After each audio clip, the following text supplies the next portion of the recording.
Han Byung-ho stared out the window of his small ship as it moved through the dark space near Earth's energy barrier. The blue glow of the prison wall stretched as far as he could see. 50 years ago, the aliens had built this thing to keep humans trapped in their own star system. 50 years of being told they were too violent, too primitive, too dangerous for the galaxy. He touched the scar on his face, a gift from the last battle before the exile.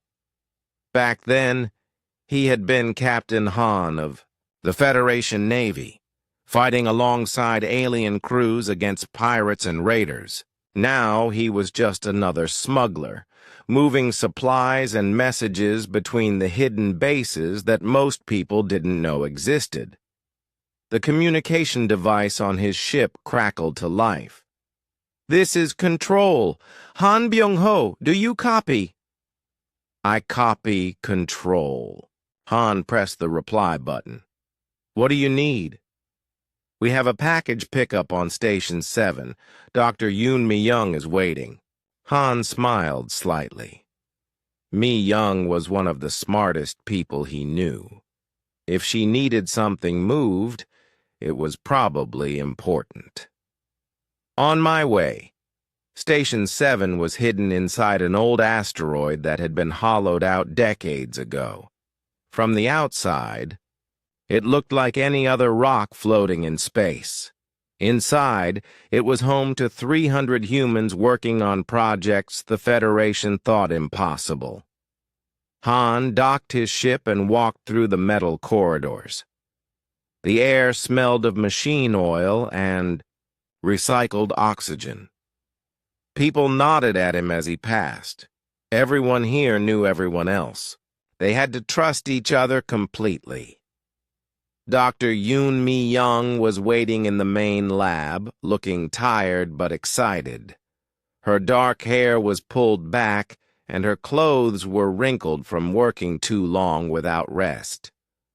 Around her, machines hummed and blinked with strange lights. "Han! Thank you for coming so quickly." She held up a small metal box.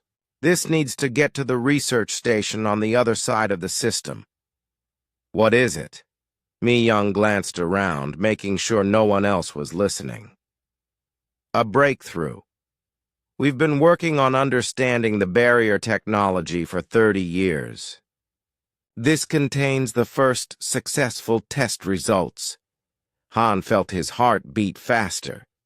"You mean—" "I mean we might finally have a way through." Her eyes sparkled with hope and determination. "But we need more tests, more data, and we need to be very careful." As Han took the box, alarms started ringing throughout the station. Red lights flashed, and people began running toward their emergency positions. The voice of Station Commander Park Jun-woo echoed through the speakers. "All hands to stations. We have Federation patrol ships approaching the barrier. They're running deep scans." Han and Mi-young hurried to the command center. The main screen showed 3 large alien warships moving along the barrier's edge. Their sensors were active, searching for anything unusual. "Why are they here?" someone asked. Park Jun-woo, a tall man with gray hair and steady hands, watched the screen carefully. "Intelligence reports say the Federation has been having problems. Some of the smaller species are asking uncomfortable questions about what happened to the humans." "What kind of questions?" Han asked. "The kind that make the Vorthak Empire nervous, species wondering if they might be next if they don't follow orders perfectly." On the screen, the alien ships continued their patrol. The Vorthak vessels were sleek and powerful, designed to show strength and inspire fear. Their weapons could destroy entire cities. Their shields could stop almost any attack known to the galaxy. But Han remembered when humans had fought alongside these same aliens. Before the exile, before the fear and hatred took over, he remembered Vorthak officers who had been brave and honorable. He wondered what they thought now, 50 years later.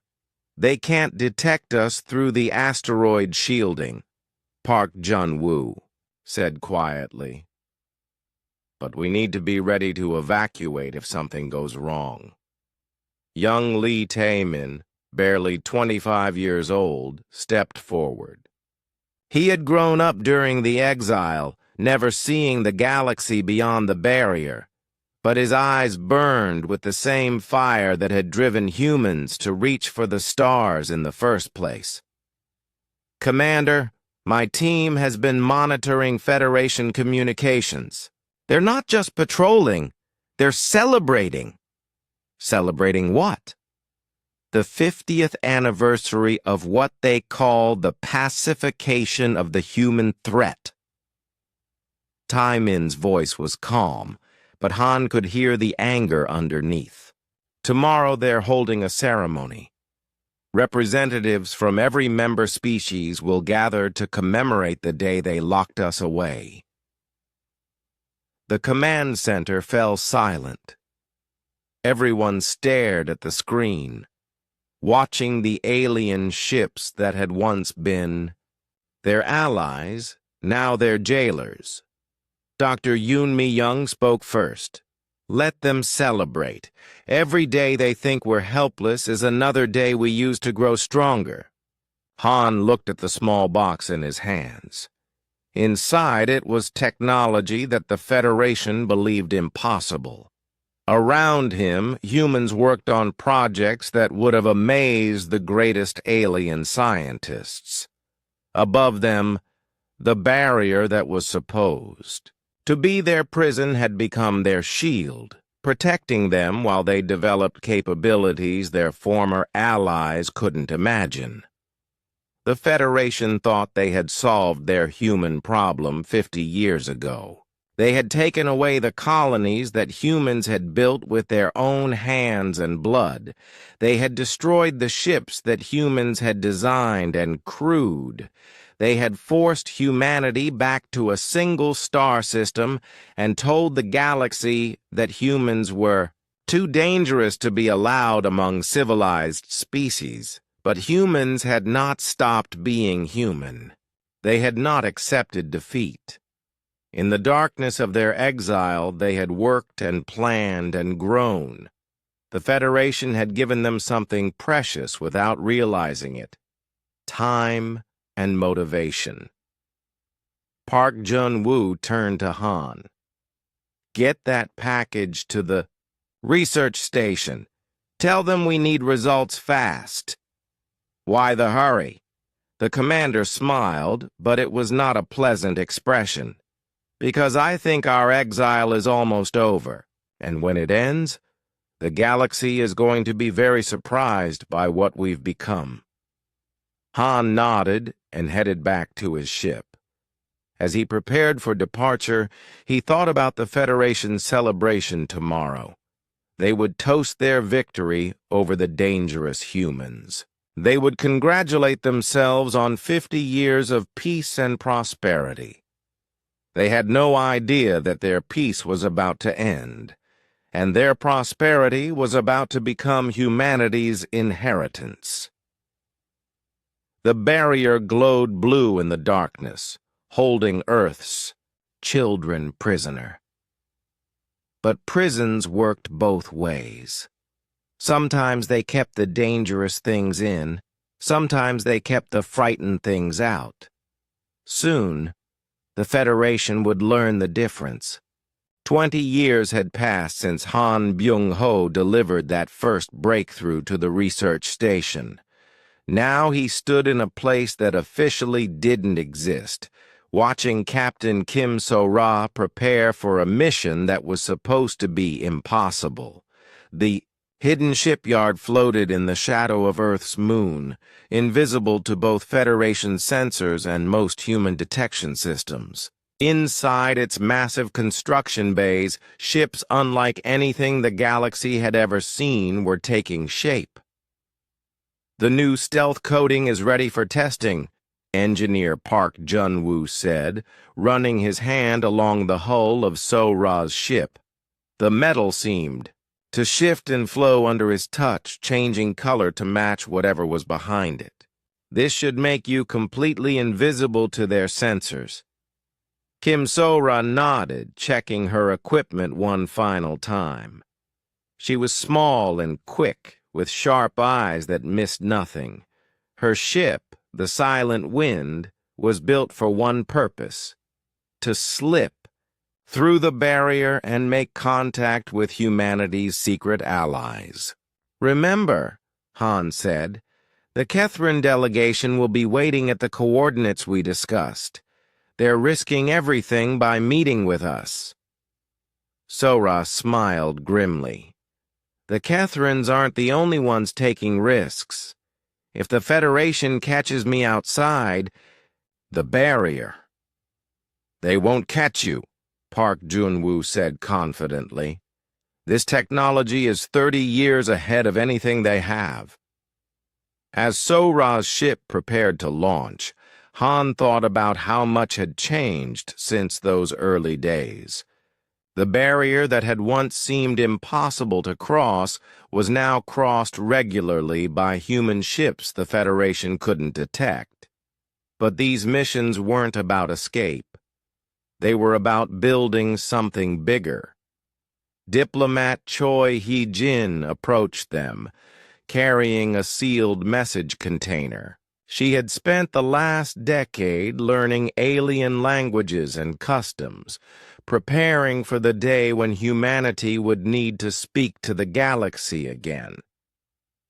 "This is for the Altarian representative," she said, handing the container to So-Ra. "They've agreed to provide technical specifications for Federation shield systems in exchange for our gravitational manipulation research." Han raised an eyebrow. "You think that's wise? Sharing our technology?" "Selected technology," Hye-jin corrected. "Nothing that could be used against us, but enough to prove we're worth the risk of helping." The truth was that humanity no longer needed to steal or trade for most alien technology. Human scientists had surpassed Federation capabilities in most fields, but the alien allies provided something more valuable than technology: information about Federation weaknesses and political tensions. So-Ra's ship lifted off silently, its stealth systems already active. On the control room screen, she appeared as nothing more than a slight distortion in space, barely visible even to human sensors designed to track her. "Phase drive activated," So-Ra's voice came through the communicator. "Beginning barrier penetration. Everyone." In the control room held their breath. Even though they had done this hundreds of times, crossing the barrier never felt routine. For a few seconds, the ship seemed to exist in two places at once, part of it inside the prison, part of it free in open space. Then she was through, completely, invisible to Federation detection systems that still believed the barrier was perfect and unbreachable. Han walked to another section of the shipyard, where Admiral Nam Do-hyun was reviewing reports from their intelligence network. The Admiral was a man who had once commanded Federation fleets, before the exile made him an enemy of his former allies.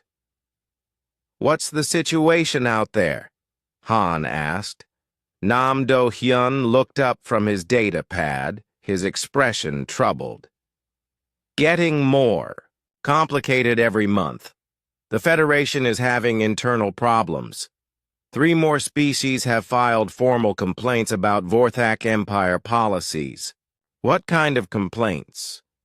The same kind we might have filed if we'd been given the chance. Excessive taxation of colonies, forced relocation of populations, suppression of local governments. The Admiral gestured to a star map showing Federation territory. The Vorthak Empire has become everything we warned them about when we were still their allies. Han studied the map. Red markers showed systems where unrest had been reported. Yellow markers indicated species considering rebellion. The pattern was clear. The Federation was fracturing.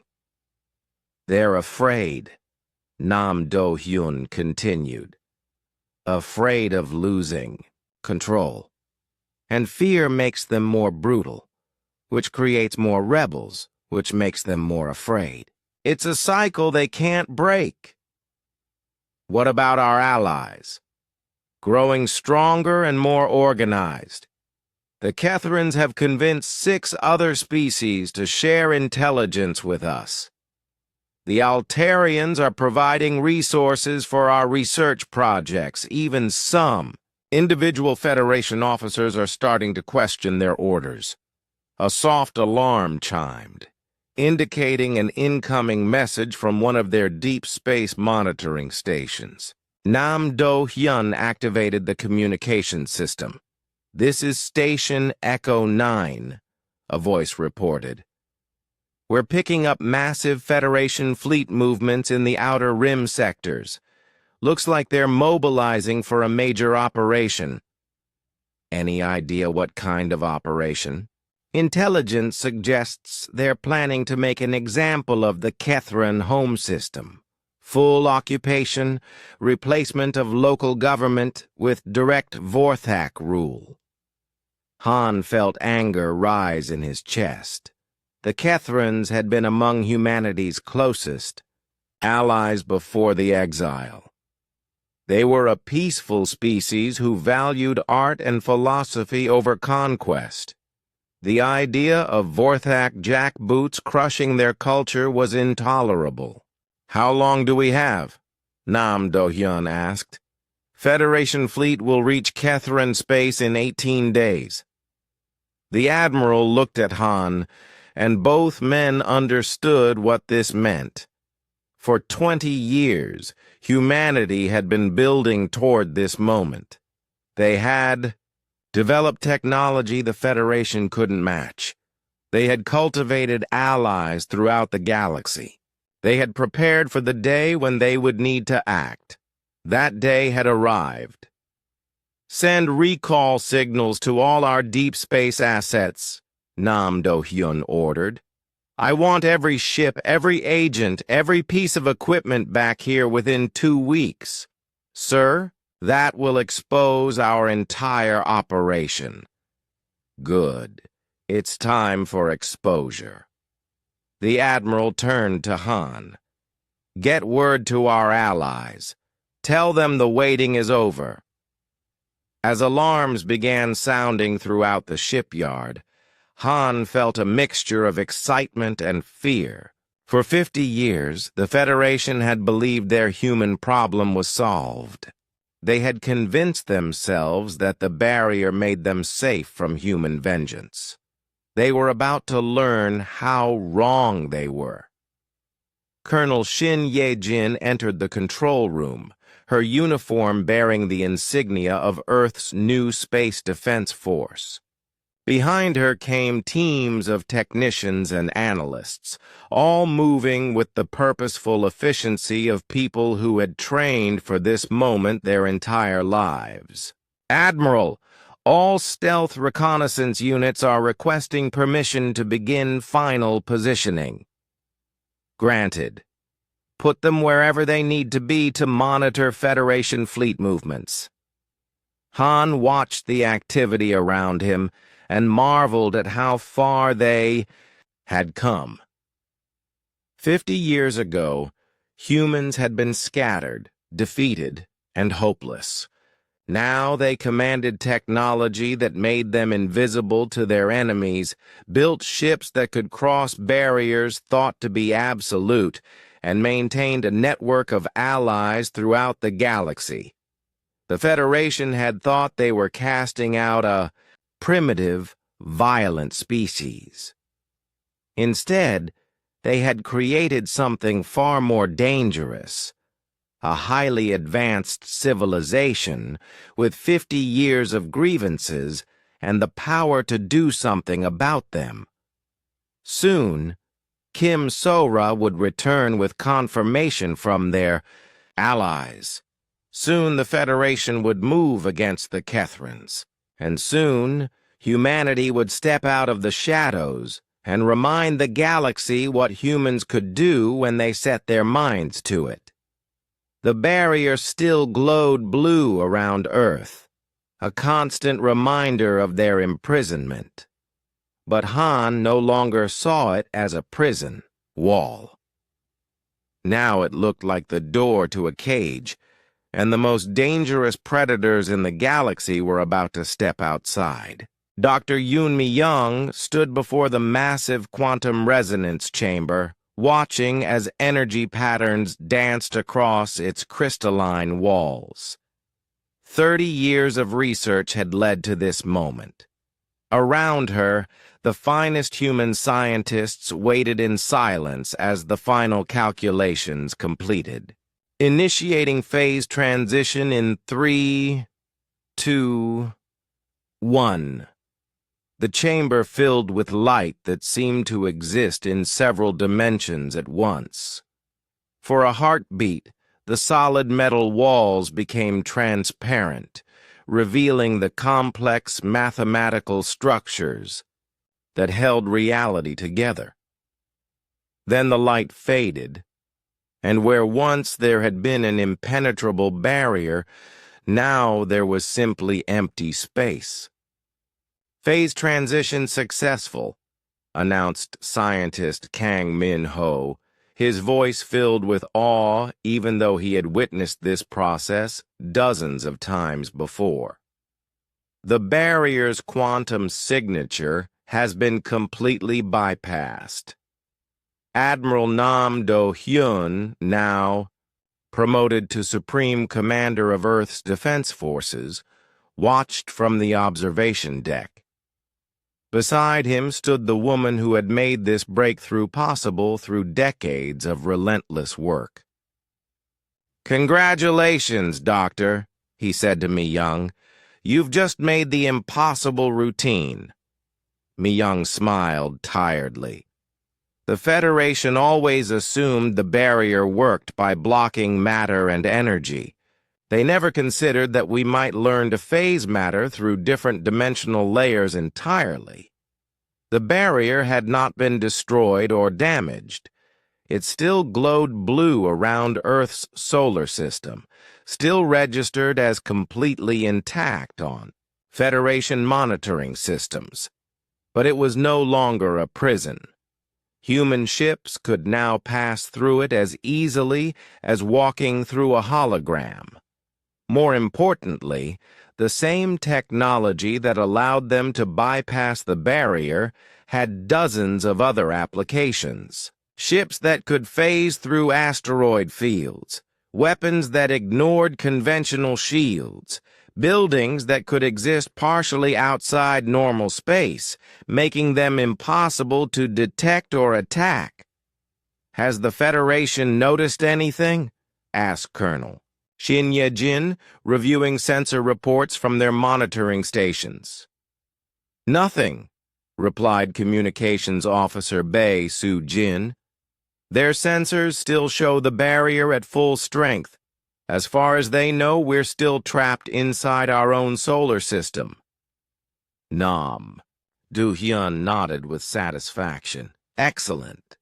How long before our first reconnaissance fleets can begin operations?" "The ships are ready now," Mi-young said. "But I recommend we start small. A few stealth scouts to verify our intelligence and establish forward positions. Within hours, First human ships in 50 years crossed the barrier and entered the wider galaxy. They were invisible to Federation sensors, moving through space like ghosts from humanity's past. Their mission was simple: observe, record, and prepare for what was coming. Captain Lee Jung-soo commanded the lead scout ship, the Invisible Dawn. He had been born after the exile, raised on stories of the galaxy that humans had once called home. Now, for the first time in his life, he could see it with his own eyes. Federation patrol routes are exactly as our intelligence predicted, he reported back to Earth. They're running standard sweeps, checking for smugglers and rebels. No sign they suspect anything unusual. What about the alien populations? Mixed signals. The core Federation world seemed prosperous and peaceful, but the outer colonies— Young-soo paused, reviewing his sensor data. There are signs of unrest on multiple worlds. Military buildups, communication restrictions, civilian relocations. Nam Do-hyun received these reports in Earth's new command center, a facility that had been built deep underground during the early years of exile. Now it coordinated an intelligence network spanning half the galaxy. The Federation is falling apart, he said to his senior staff. 50 years of Vorthak Empire dominance has bred resentment among the member species. They're using force to maintain control, which only creates more resistance. Should we make contact with the resistance groups? Asked Captain Yoo Ji-hoon, commander of the new stealth fighter squadrons. Not yet.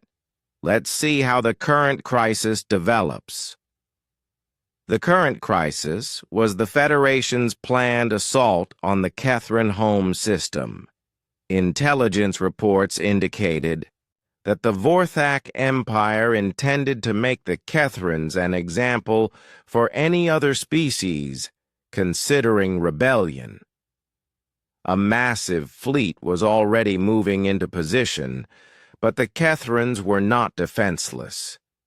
20 years of secret cooperation with humanity had provided them with technology the Federation didn't know existed. Their ships now carried human-designed shield generators and cloaking devices. Their orbital defenses had been upgraded with quantum resonance weapons. The Kethrins are requesting permission to begin their part of the operation, reported General Park Hai-wan, coordinator of human military assistance programs. Tell them to proceed, Nam Do-hyun decided. It's time for the galaxy to see what 50 years of human innovation has accomplished. The Federation fleet arrived at Kethrin space, expecting easy victory over a technologically inferior opponent. Admiral Vaktor of the Vorthak Empire commanded over 300 ships, including the massive dreadnought Galactic Peace. His orders were simple: destroy any resistance and establish permanent military occupation. What happened next would be remembered as the beginning of the end for Federation dominance. The Kethrin Defense Fleet appeared on Federation sensors as expected. 40 small ships of outdated design, clearly no match for Vorthak military might. Admiral Vaktor ordered his forces to advance in standard formation, planning to destroy the defenders quickly and efficiently. The first surprise came when Federation weapons had no effect on Kethrin shields, energy beams that should have penetrated any known defense system simply vanished into quantum distortions. Kinetic weapons passed harmlessly through Kethrin hulls as if they weren't there. The second surprise came when the Kethrin ships began to fight back. Their weapons cut through Federation shields like paper, striking at the quantum level where no defense was possible. Within minutes, half the Federation fleet was disabled, their weapons and engines offline, but their crews unharmed. Admiral Vactor stared at his tactical display in disbelief. This is impossible. Where did they get this technology? His question was answered when new ships began appearing on the edge of the system. Ships that looked like nothing in any Federation database. Ships that moved with impossible grace and fired weapons that rewrote the laws of physics. Human ships. Captain Lee Jung-soo opened communication channels to the Federation fleet. His face appeared on Admiral Vactor's command screen, and the Vorthak officer felt a chill of recognition. He had fought beside humans during the old days, before the exile. He knew what they were capable of when properly motivated. Admiral Vactor, Jung-soo said calmly. This is Captain Lee Jung-soo of the Earth Defense Force. You are attacking our allies under false pretenses. Withdraw your forces immediately. Impossible, Vactor whispered. Humans are trapped behind the barrier. You cannot be here. And yet here we are. Jung-soo's expression remained perfectly composed. You have 30 seconds to begin withdrawal procedures. Around the Federation fleet, more human ships appeared. Not many, perhaps 20 vessels in total. But each one represented technology so advanced that the Federation's greatest dreadnoughts looked like primitive toys by comparison. Admiral Vactor had spent 50 years believing that humanity's exile had solved the Federation's greatest problem. The removal of the violent, unpredictable humans had brought peace and stability to the galaxy. The barrier had made sure that the dangerous species could never threaten civilized worlds again. Now, watching human ships dance through space in patterns that violated everything he understood about physics, Vactor realized the terrible truth. The Federation hadn't solved their human problem. They had made it infinitely worse. For 50 years, while the Federation stagnated and squabbled and grew weak, humanity had been working, learning, growing, becoming something far more powerful than they had ever been before the exile. Withdraw your forces, Jung-soo repeated. This is your final warning. Vactor looked at his disabled fleet, at the impossible human ships surrounding them, at the Kethran vessels that now possessed technology beyond Federation understanding. He thought about the Vorthak Empire's reaction when they learned of this defeat. He thought about the questions that other Federation species would ask when word spread. He thought about the 50 years of peace that had just come to an end. All ships, he ordered with a heavy heart, begin withdrawal procedures. We are leaving Kethran space immediately. As the Federation fleet limped away in defeat, Captain Lee Jung-soo opened another communication channel. This one went directly to Earth, to the command center where Admiral Nam Do-hyun waited for news. Mission accomplished, sir. The Federation knows we're back. The emergency session of the Galactic Federation Council had been called within hours of Admiral Vactor's humiliating retreat from Kethran space. In the great chamber on the capital world of Centros Prime, representatives from 200 species gathered to hear impossible news. High Chancellor Mordak of the Vorthak Empire stood at the central podium, his scaled features showing barely controlled fury. Behind him, holographic displays showed the sensor records from the battle. Human ships appearing from nowhere, weapons that ignored Federation shields, technology that shouldn't exist. Honored delegates, Mordak began, his voice echoing through the chamber. We face a crisis unlike any in Federation history. The human threat has returned. Murmurs spread through the assembled representatives. Many of them had not been alive during humanity's exile 50 years ago. To them, humans were ancient history, a primitive species that had been dealt with long before they joined the Federation. Impossible, declared Ambassador Kefra of the Centaurian Alliance. The barrier has contained the humans for 5 decades. Our sensors confirm it remains intact. And yet, Mordak replied grimly, human ships attacked our peacekeeping force at Kethran. Ships more advanced than anything in our databases. Ships that treated our most powerful weapons like children's toys. The chamber erupted in debate. Some delegates refused to believe the reports. Others demanded to know how the Federation's greatest military minds had been defeated by a supposedly primitive species. A few quietly began calculating how this news might affect their own positions in the Galactic Order. While the Federation Council argued, Admiral Nam Do-hyun was implementing the next phase of humanity's plan. From Earth's command center, he coordinated the most ambitious operation in human history. Phase 1 is complete, reported Captain Lee Jung-soo via quantum communication from deep space. Federation fleet movements indicate they're recalling ships from across the galaxy. They're scared. Good, Nam Do-hyun replied. Fear makes them predictable. What's the status of our forward positions? All teams are in position. We have invisible monitoring stations in 37 Federation systems. They still can't detect us.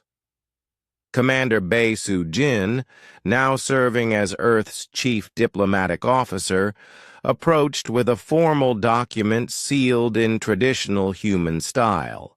Admiral, the official response to the Federation is ready for your approval. Nam Do-hyun read the document carefully. It was written in the formal diplomatic language that humans had learned during their centuries as Federation members. But the message itself would shock the galaxy. Send it through all channels, he ordered. Make sure every species receives a copy. Within hours, the message reached every Federation world, every space station, every ship in the galaxy. It was brief, polite, and absolutely terrifying to those who understood its implications. To the Galactic Federation Council. The exile of humanity from galactic society was imposed without trial, without evidence of wrongdoing, and without regard for justice. For 50 years, Earth has honored the boundaries placed upon us while developing our civilization in isolation. Recent Federation aggression against our allies forces us to reconsider our position. Effective immediately, humanity formally requests the restoration of our Federation membership and the return of all colonies seized during our exile. We await your response. Admiral Nam Do-hyun, Supreme Commander, Earth Defense Force.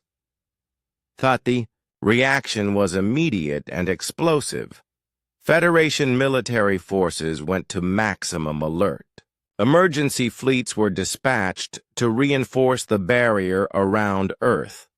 Long-range sensors were focused on human space, desperately searching for signs of how many ships humanity might possess. But the sensors showed exactly what they had shown for 50 years. A blue energy barrier containing Earth's solar system, with no sign of advanced technology or military buildup inside. It makes no sense. Admiral Gextar of the Federation Navy told the Emergency Council session. Our deep scans show nothing unusual in human space. No shipyards, no fleets, no weapons platforms. How did they get ships to Kethrin space? High Chancellor Mordak studied the tactical displays with growing unease. 50 years ago, humans had been beaten and broken, their few remaining ships destroyed or captured. The exile had been total and absolute. There was no way they could have built a fleet capable of defeating Federation forces, unless they had help, unless other species had been secretly supporting them. Begin immediate investigations of all Federation members, Mordak ordered. Any species that has had unauthorized contact with humans will be severely punished. But even as he spoke, Mordak knew it was too late. If humans had allies within the Federation, they would already be hidden too well to find easily. And every day spent searching for traitors was another day for humanity to strengthen their position. The answer to the Federation's confusion came 3 days later, when Captain Lee Jung-soo's ship arrived at Earth's barrier. But instead of stopping at the blue energy wall, the ship simply passed through it, as if it wasn't there. Federation monitoring stations went wild with alarm signals. Instruments that had shown a solid barrier for 50 years suddenly registered, a ship moving freely in and out of the supposed prison. Emergency calls flooded communication networks as panicked Federation officers tried to understand what they were seeing. Admiral Gextar himself led a task force to investigate. 5 of the Federation's most advanced ships approached the barrier. Their sensors focused on the impossible sight of human vessels moving freely through what should have been an impenetrable wall. They found Captain Lee Jung-soo waiting for them. On the other side of the barrier, his ship hanging motionless in space. When Gextar opened communication channels, the human captain's face appeared on his screen with a calm, professional expression.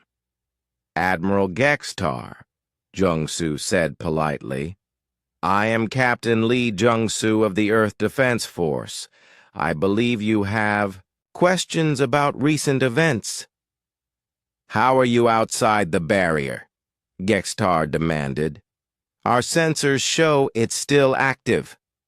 Your sensors are correct. The barrier is completely functional. Jung-soo gestured toward the blue energy wall behind him. We've simply learned to exist on both sides of it simultaneously. That's impossible. Many things that were impossible 50 years ago are routine today, Admiral. Isolation has given us time to explore possibilities that the Federation never considered. As they spoke, more human ships began appearing around the Federation task force. Not many, perhaps a dozen vessels, but each one moved with a fluid grace that defied conventional physics, shifting in and out of phase with normal space. Admiral Gextar felt sweat forming on his scaled skin as he realized the true scope of the disaster. The barrier hadn't failed. Humanity had transcended it.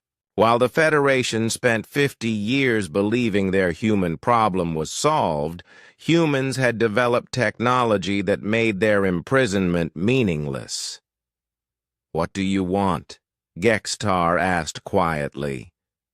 Justice, Jung-soo replied simply. The return of worlds stolen from us, reparations for 50 years of exile, recognition of our right to exist among the stars. And if the Federation refuses? Jung-soo's expression didn't change, but something cold appeared in his eyes. Admiral, 50 years ago, Humanity was angry and hurt and desperate.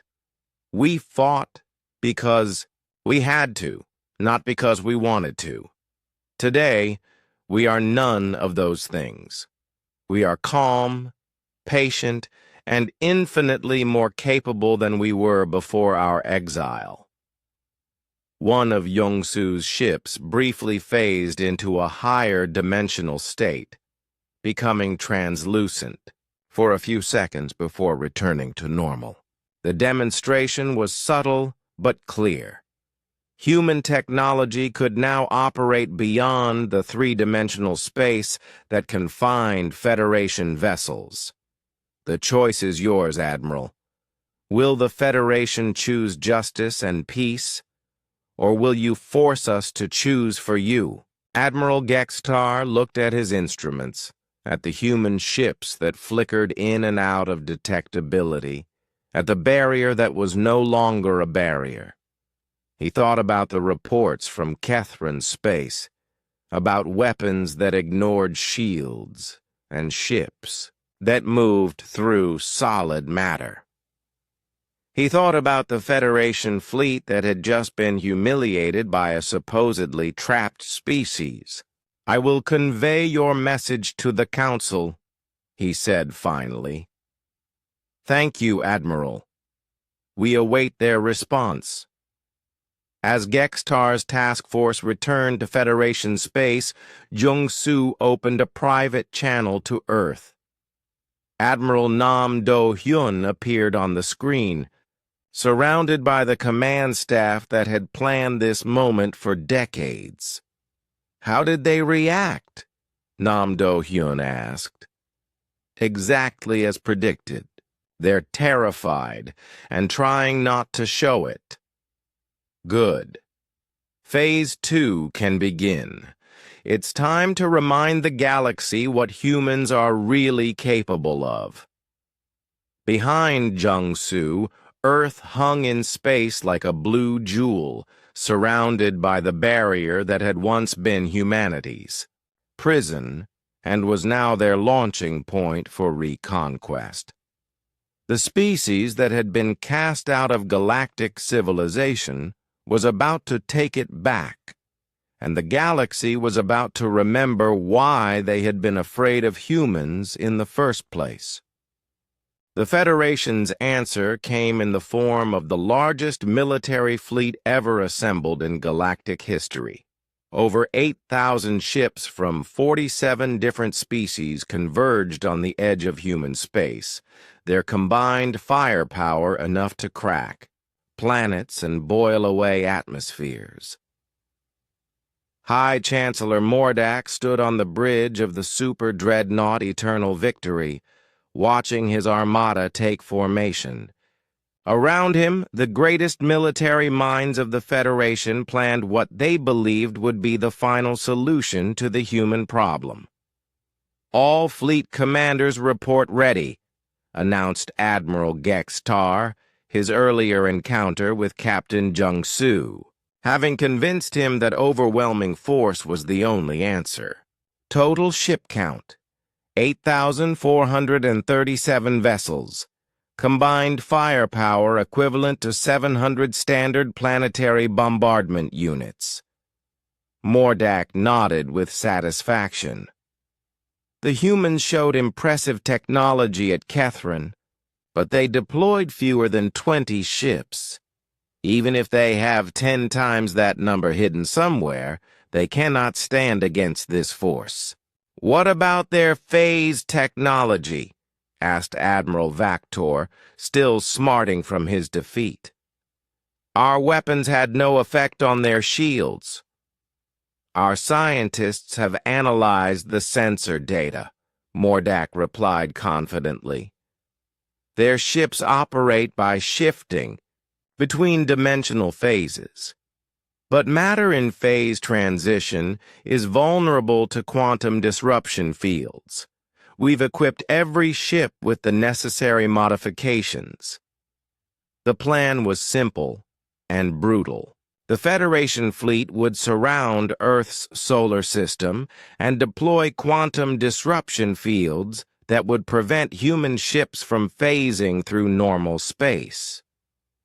Then they would systematically destroy every human vessel and installation, followed by the complete sterilization of Earth itself. This time, there would be no exile. There would be no prison. There would be no humans. "Begin deployment," Mordak ordered. "All ships to assigned positions. Prepare quantum disruption fields for activation on my command." The massive Federation fleet began moving toward Earth's barrier, their formations covering millions of cubic kilometers of space. From a distance, they looked like a cloud of metal locusts descending on humanity's home system. But they were not alone in space. Fleet Admiral Oh Seung-wan stood in the command center of humanity's flagship, the New Dawn, watching Federation ships position themselves for what they believed would be an easy victory. Around her, displays showed the true scope of Earth's defenses. Not the few dozen ships the Federation expected, but a carefully prepared response that would redefine galactic warfare. "Federation fleet is beginning final approach," reported Captain Yu Ji-hoon from his position commanding the fighter squadrons. "Estimated time to quantum disruption field activation, 47 minutes. "Acknowledged," Oh Seung-wan replied calmly. "All units, maintain stealth protocols until ordered otherwise. Let them come." The Federation fleet couldn't see what waited for them. Human stealth technology had advanced far beyond simple visual camouflage.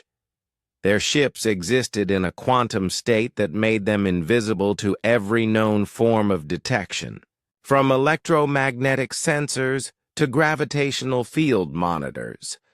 General Park Hai-wan, coordinating ground-based operations, appeared on the command screen. "Planetary defense systems are ready, Admiral. All phase cannon batteries charged and targeted." "What about civilian evacuation?" "Complete. Every non-military person has been relocated to the secure bunkers. If this goes badly, humanity will survive to rebuild." Oh Seung-wan nodded, though she had no intention of letting it go badly. 50 years of preparation had led to this moment. Every ship, every weapon, every tactical system had been designed specifically for this battle.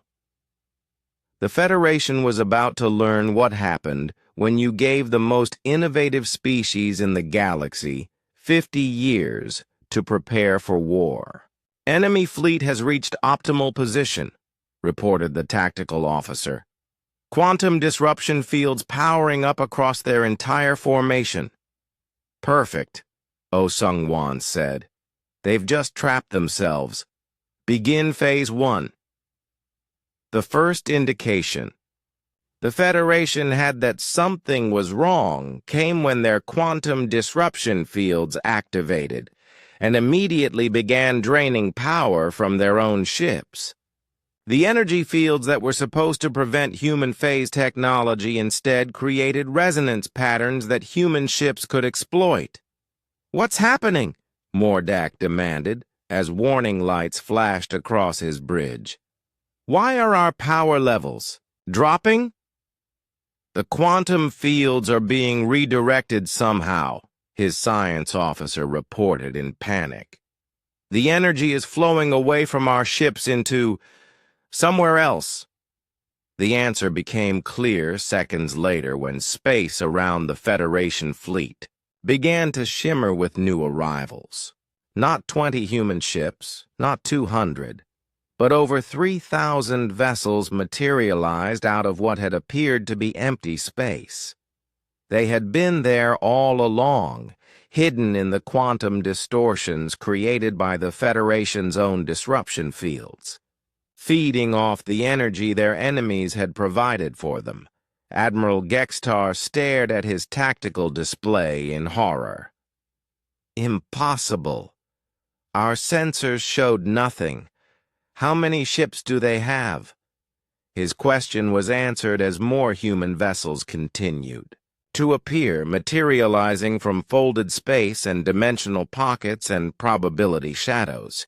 Ships that existed in multiple places simultaneously until the moment they chose to become solid and real. But it wasn't just the number of ships that terrified the Federation officers. It was what the ships could do. Captain Yu Ji-hoon led the E's first wave of human fighters, small craft that moved through space like living things. They flowed around Federation formations, passing through the hulls of enemy ships without causing damage, then emerging to strike at critical systems from inside. How do we fight an enemy that can attack us from within our own ships? Admiral, Vaktor asked desperately. The answer came from Fleet Admiral Oh Seung-wan herself, as her flagship phased directly through the center of the Federation battle line. Her voice echoed across all communication channels as human ships surrounded the massive enemy fleet. "You don't fight us, Admiral Vaktor! You surrender! Never!" Mordak screamed. "All ships, open fire! Destroy them all! 8,000 Federation!" Ships unleashed their weapons simultaneously, creating a storm of energy that lit up the space around Earth like a miniature star. Enough firepower to destroy entire solar systems focused on the human fleet, with the fury of a civilization fighting for its survival. The weapons had no effect. Human ships simply stepped outside the three-dimensional space where the attacks occurred, existing in higher dimensions until the energy storm passed, then returning to normal space completely unharmed. "Your turn," Oh Seung-wan said quietly. The human response was swift and surgical. Instead of destroying Federation ships, they disabled them. Weapons that reached into enemy vessels and shut down power systems. Beams that convinced electronic circuits to stop working. Fields that made it impossible for ships to maintain structural integrity without actually breaking them apart. Within 15 minutes, the greatest military fleet in galactic history was floating helplessly in space, completely intact but utterly powerless. "This is Fleet Admiral Oh Seung-wan of the Earth Defense Force," the human commander announced to the disabled Federation fleet. "Your weapons are offline. Your engines are offline. Your life support systems are functioning normally and will continue to do so as long as you offer no resistance." Mordak sat in his command chair, staring at displays that showed nothing but system failures. Around him, his bridge crew looked at instruments that refused to respond to their commands. 50 years ago, Oh Seung-wan continued, the Federation declared humanity too dangerous for civilized space. You exiled us, stole our colonies, and told yourselves you had solved your human problem. Today, you've learned that problems don't disappear just because you ignore them. They grow. General Park Hae-won's voice joined the communication from Earth's surface. "We could have destroyed your fleet completely. We chose not to. We could have targeted your homeworlds while you were here. We chose not to. We could have let fear and anger guide our actions, just as you did 50 years ago. We chose not to." "What do you want?" Mordak asked, his voice barely a whisper. "Justice," Oh Seung-wan replied. "The return of what was stolen from us. Recognition. of our right to exist among the stars, and assurance that no other species will suffer the fate you imposed on humanity. Around the disabled Federation fleet, human ships maintained perfect formation, their weapons powered down but ready. The message was clear. Humanity had the power to destroy their enemies, but chose mercy instead. Captain Yu Hoon's fighters performed one final demonstration, their ships weaving through the Federation formation in patterns that proved they could strike any target at any time. Then they withdrew to escort positions, making it clear that the battle was over. "You have 24 hours to consider our terms," Oh Seong-wan announced. "After that, we will assume you prefer the alternative." As human ships began withdrawing to defensive positions around Earth, Mordak looked at his useless instruments and tried to understand what had just happened. The Federation's greatest fleet had been defeated without the loss of a single human ship.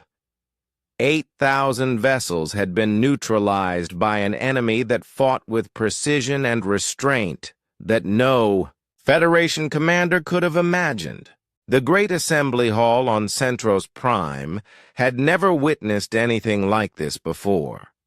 High Chancellor Mordak of the Vorthak Empire, the most powerful being in the known galaxy, stood before the podium with his head bowed in defeat. Around him, representatives from 200 species watched in stunned silence as their mighty leader prepared to speak words that would change galactic civilization forever. "Honored delegates," Mordak began, his voice heavy with the weight of history. "The Galactic Federation formally requests an audience with President Kim Hyun-woo of Earth to discuss terms of accommodation." The word stuck in his throat like poison. For 1,000 years, the Vorthak Empire had been the dominant force in galactic politics. They had never asked for anything. They had taken what they wanted and forced others to accept it. Now they were begging for mercy from a species they had tried to exterminate. President Kim Hyun-woo received the Federation's message in Earth's newly constructed diplomatic center, a building that had been designed specifically for this moment. Around him, the leaders of humanity's government and military watched as their former oppressors requested an audience like supplicants seeking favor from a king. "They're scared," observed Admiral Nam Do-hyun, now serving as Earth's Secretary of Defense. 50 years of believing they were safe, and now they realize we could have destroyed them completely if we'd chosen to.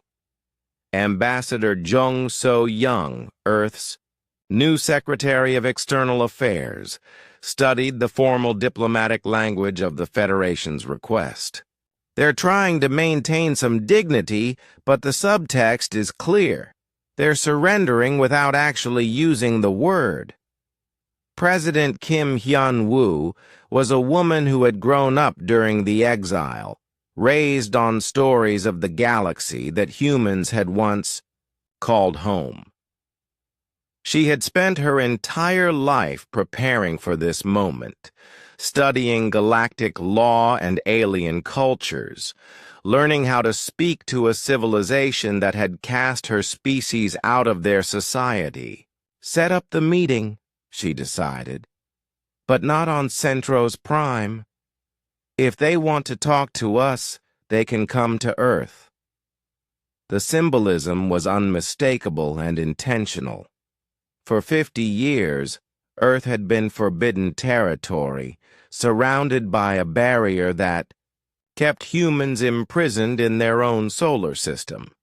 Now the Federation's leaders would have to cross that same barrier and come to humanity's home to beg for terms.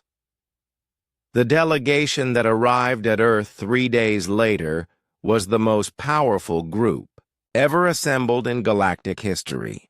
High Chancellor Mordak led representatives from every major species, military commanders who had never known defeat, and diplomats who had spent centuries imposing their will on weaker civilizations.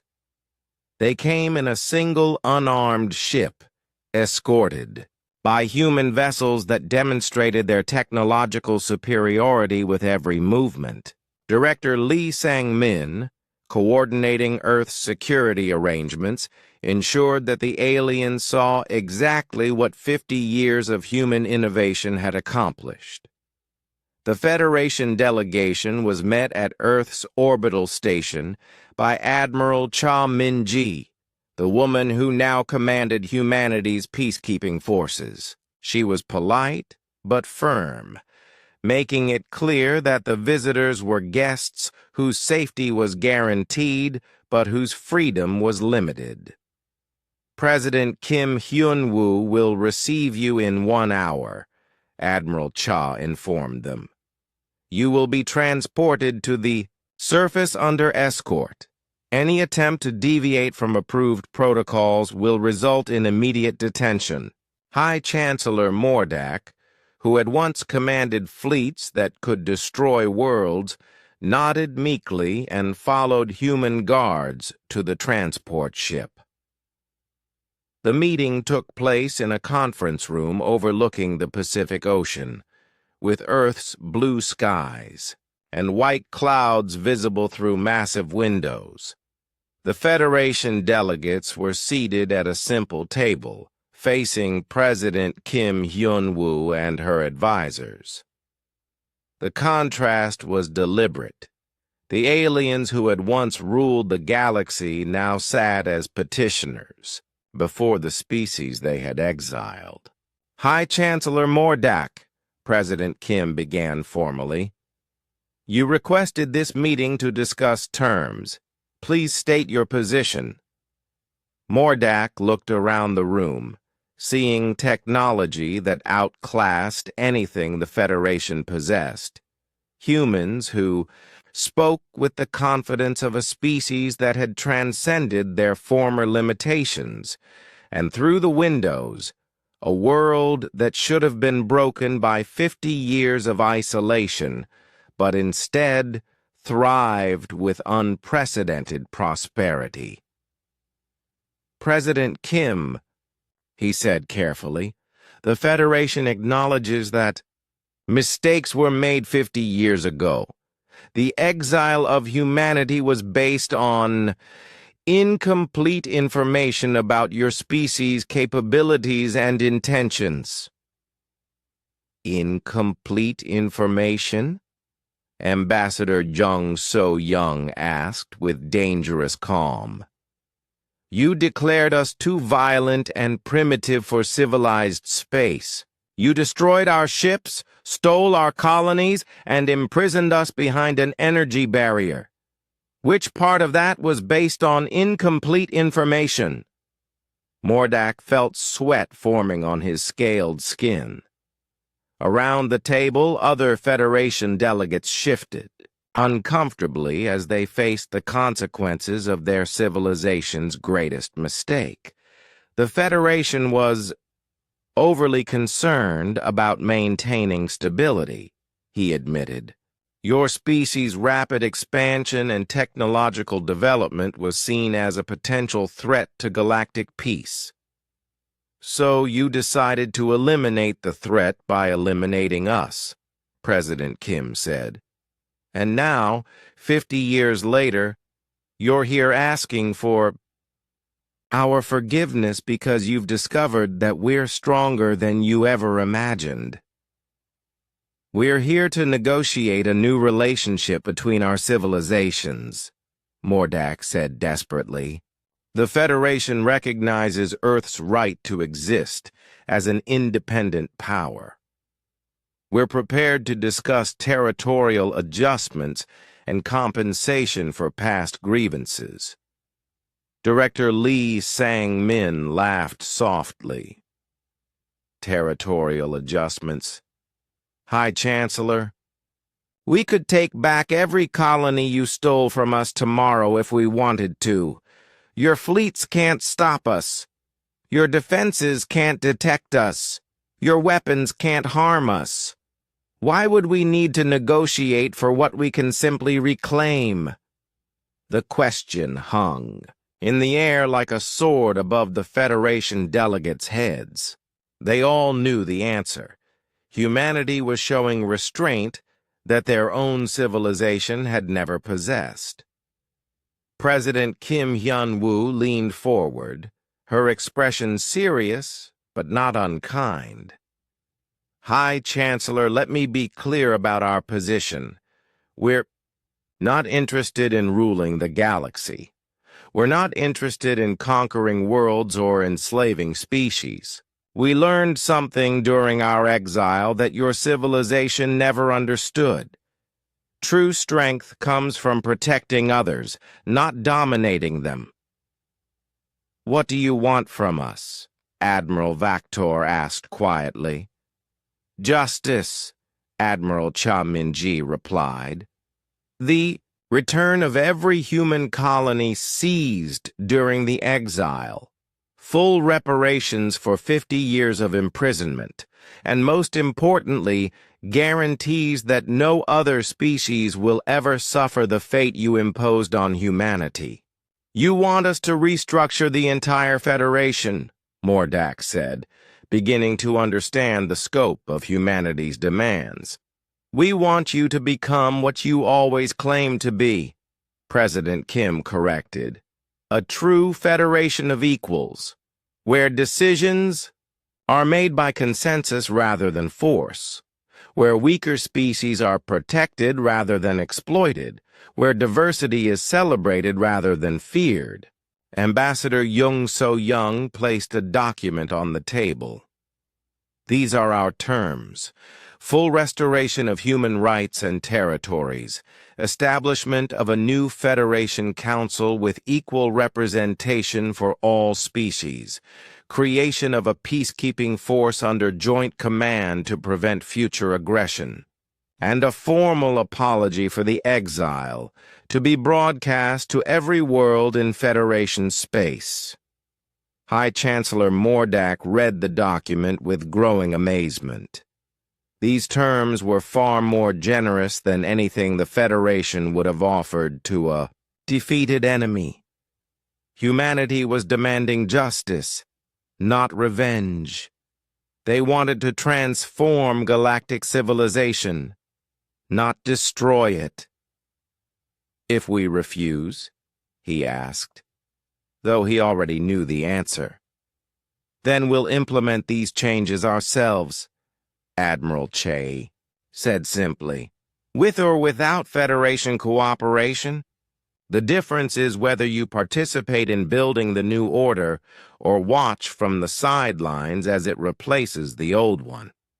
For several minutes, the Federation delegates conferred in whispered conversations.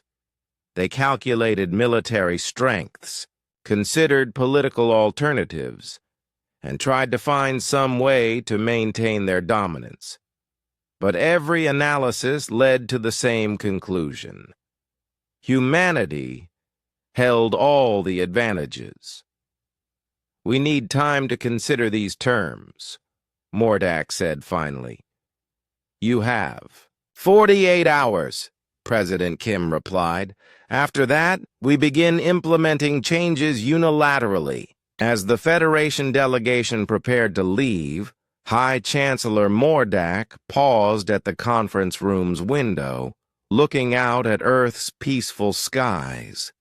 50 years ago, his civilization had looked at this world and seen a threat to be eliminated. Now he saw something far more dangerous, an example of what the galaxy could become if it chose cooperation over conquest. President Kim, he said quietly, what happens if we accept your terms? What guarantees do we have that humanity won't simply replace us as the dominant power? Kim Hyun-woo joined him at the window, looking out at the world that had survived 50 years of exile and emerged stronger than ever.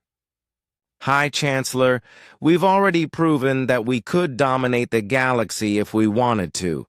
The fact that we're offering partnership instead should tell you everything you need to know about our intentions.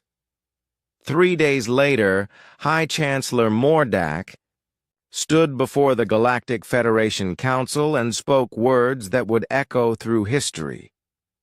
The Federation accepts Earth's terms in full.